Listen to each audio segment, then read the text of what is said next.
Triomphe Congo TV est une chaîne d'analyse politique, économique, sociale et culturelle.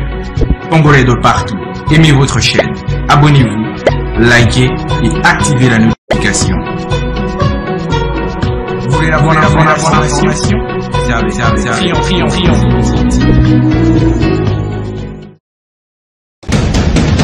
La République démocratique du Congo, c'est le plus grand pays d'Afrique centrale. Un territoire équivalent à plus de 4 fois celui de la France métropolitaine. C'est parti, aimables téléspectateurs de Triomphe Congo Télévision, votre média en ligne que vous avez l'habitude de suivre tous les jours. Au jour d'aujourd'hui, nous sommes très heureux de vous savoir très nombreux en train de nous suivre partout dans le monde. Nous vous disons sincèrement merci. Nous disons merci à tous nos amis qui nous suivent en Angola, en République démocratique du Congo, dans toutes les provinces, en Zambie, en Afrique du Sud, même en dehors de la République démocratique du Congo. Nous vous disons sincèrement merci et nous vous présentons nos vœux et le meilleur parce que vous le savez très bien aujourd'hui, c'est le dernier numéro de l'année 2024 et demain, nous entamons l'année 2025. Nous vous disons merci de nous avoir accompagnés tout au long de cette année 2024 et nous vous espérons une fois de plus de nous accompagner encore dans l'année 2025. Au jour d'aujourd'hui, nous vous apportons une information ici, toujours en République démocratique du Congo. Nous vous amenons dans la province du Kasaï oriental, plus précisément dans la ville de Mbuji-Mayi, où nous allons parler de l'économie de cette province. Vous le savez très bien, jadis, cette province qui vivait grâce à l'exploitation minière, notamment appelée MIBA, cette province a perdu cette ampleur. Et aujourd'hui, nous allons descendre là-bas pour parler de l'économie de cette province avec le professeur docteur Franck Kazadi Tita. C'est bien lui que nous allons aborder la matière économique qui gorge cette province du Kasaï oriental. Mesdames et messieurs, avant d'entrer dans le vif de ce sujet de ces jours, je vous demande de vous abonner sur votre média en ligne Triomphe Congo. Abonnez-vous massivement sur toutes nos plateformes parce que nous sommes sur tous les réseaux sociaux.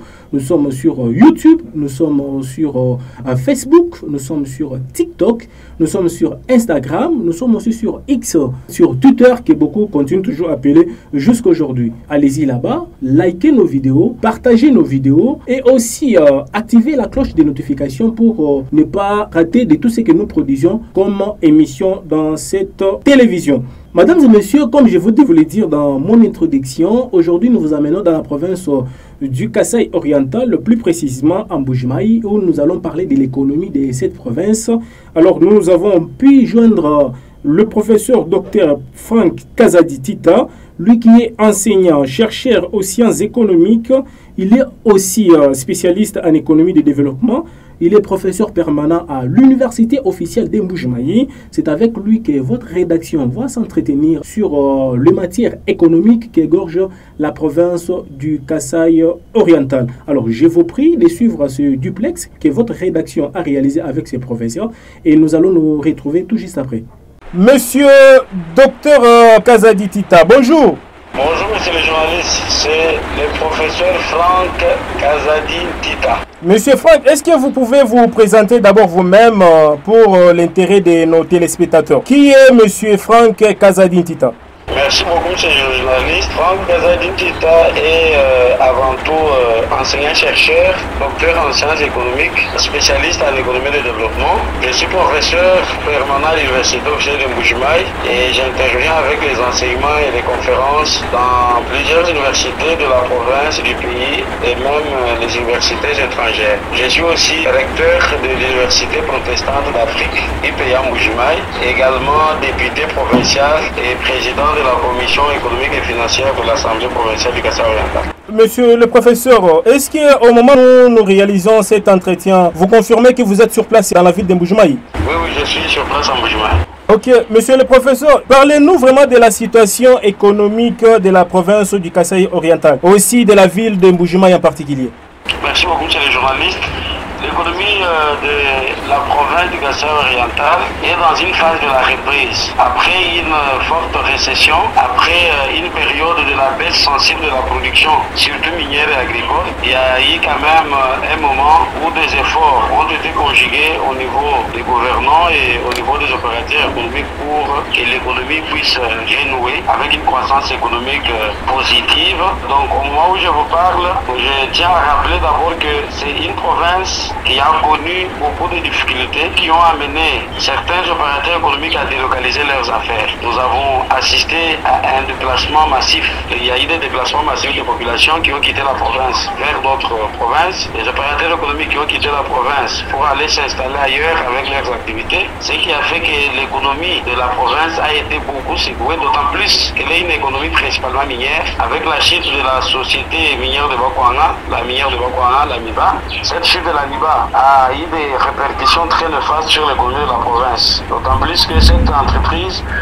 versait plus de 2 millions de dollars par mois comme salaire et cette enveloppe salariale soutenait la demande, ce qui permettait aux entreprises de produire et de voir leurs biens et services être consommés grâce à une demande solvable. Mais depuis un temps, avec les difficultés financières que connaît la MIBA, il y a eu un ralentissement de la demande qui était croissante et même la production a beaucoup baissé, d'autant plus qu'il y a eu des entreprises qui ont fermé à la suite de cette baisse de la demande solvable. Du côté secteur minier, il faut retenir que même les opérateurs économiques qui est vrai dans le secteur minier ont connu beaucoup de difficultés parce qu'il y a eu le déplacement des grands acheteurs de diamants qui ont quitté la zone A vers la zone B. Donc ces personnes qui pouvaient donner de l'argent aux acheteurs locaux pour qu'ils viennent acheter pour aller revendre auprès de ces personnes, ces investisseurs, des fois venir eux-mêmes jusque dans des zones de production pour pouvoir acheter d'eux-mêmes et cela posait beaucoup de problèmes. Alors, monsieur le professeur, comme vous venez de le dire, beaucoup d'entreprises se sont vraiment délocalisées à cause des taxes et c'est que les entreprises payent. Alors dites-nous à ce jour, comment la population arrive à survivre à Mbuji-Mayi?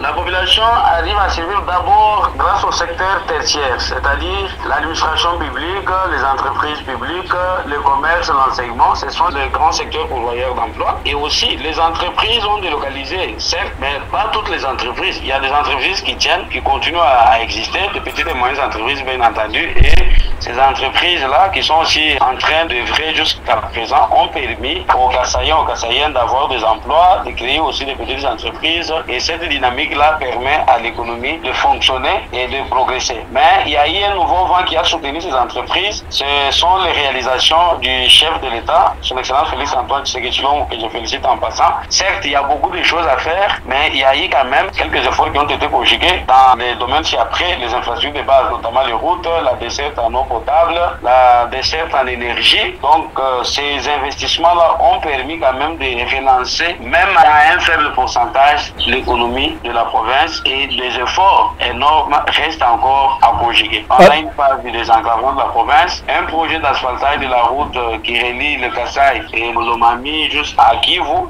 Le lancement, il y est donc dans 2 ans, cette route sera aussi asphaltée et celle de Galamambouji qu'on espère aussi, etc. Et comment faire pour relever l'économie de la province du Kasaï oriental? Oui, comme j'étais en train de dire, elle était essentiellement minière et puis la prédominance du secteur tertiaire qui n'est pas le mieux indiqué pour les économies qui sont en phase de décollage. Et de notre côté, le secteur agricole, qui était florissant à un moment donné, mais qui a été abandonné au détriment du secteur minier, ce qui a fait qu'aujourd'hui, la production agricole est en baisse. En baisse, et on assiste à une insécurité alimentaire qui a pour conséquence la malnutrition, la sous-alimentation, les maladies chroniques, ainsi de suite. Donc, il avait fallu quelques années, pour ne pas parler de décennies, pour que des actions puissent être menées au niveau du gouvernement et des opérateurs économiques pour redonner une place de choix au secteur agricole parce que la province du Kasaï oriental est dotée d'énormes potentialités agricoles. Voilà pourquoi même le chef de l'État dans son discours, il est revenu sur la valorisation du secteur agricole afin de faire de ce secteur une priorité de priorité et d'autant plus que lui-même va porter une attention particulière à ce secteur en dotant la province des engins nécessaires pour pouvoir soutenir ces secteurs en formation, en intrants agricoles, etc., etc. Donc aujourd'hui, le secteur agricole est abandonné. Alors, si nous voulons aujourd'hui développer la province du Kasaï oriental, il y a plusieurs choses à faire. Alors, les grands problèmes que nous avons, c'est le problème de la pauvreté. La population est pauvre. Pourquoi elle est arrivée à être pauvre? C'est la chute des entreprises. Pourquoi les entreprises sont tombées en faillite? Elles ont fermé, elles ont délocalisé. Les climats d'affaires, la baisse de la demande, la faible circulation de la monnaie. C'est ainsi que, comme recommandation puis des solutions, la première des choses, la province du Kasaï oriental a besoin du désenclavement. Il faut d'abord investir dans les infrastructures de base. part, qu'il y ait des bonnes routes qui relient la province avec d'autres provinces. Parce que vous voyez, d'autres provinces frontalières, elles ont la possibilité de se développer grâce aux effets contagions d'autres pays et les effets collatéraux que ces provinces peuvent bénéficier en termes d'échange avec des autres pays. Alors vous verrez aujourd'hui beaucoup d'autres personnes envier des provinces frontalières sans pour autant comprendre les effets d'entraînement qui sont liés à cette proximité de provinces avec d'autres économies qui sont émergentes. Donc la province de Kassai-Oriental a besoin d'abord d'être désenclavée avec de bonnes routes. Il faut aussi d'autres voies de communication comme les chemins de fer, les trains à grande vitesse, c'est aussi important. Les aéroports, il faut en avoir, et les ports aussi comme les ports de Ndomba et tout ça, il faut les valoriser. Ça pourra permettre d'intensifier les activités économiques. Il faut une énergie électrique à capacité industrielle parce que la voie royale du développement, c'est l'industrialisation. Nous avons des matières premières multiples, nous en avons plusieurs ici au Kassai que nous pouvons transformer. Nous avons des ananas, nous avons des bananes, des papayes, des mangues